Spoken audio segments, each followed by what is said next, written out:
Hi good morning, காலை வணக்கங்க. காலைல பிரேக்ஃபாஸ்ட் வந்து தோசை தாங்க. மெத்துன்னு தோசை ஊற்றி சாம்பார் ஊற்றி சாப்பிட்டா டேஸ்ட்டாக இருக்குங்க. எண்ணெய் ஊற்றிக்கலாங்க.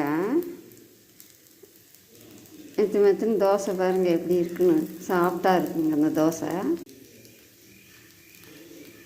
திருப்பி போடாமல் மூடி வச்சு எடுக்கலாங்க. இந்த மாதிரி தோசை இல்லை திருப்பி போட்டு எடுத்துக்கலாம், நல்லாயிருக்கும். இந்த மாதிரி திருப்பி போட்டு எடுத்தாலும் தோசை எடுத்துக்கலாங்க.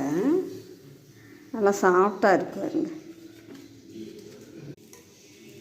சாஃப்டான மெத்துன்னு தோசைக்கு சாம்பார் ஊற்றி சாப்பிட்டா அவ்வளோ டேஸ்ட்டாக இருக்குங்க. சாம்பார் ஊற்றிக்கலாங்க.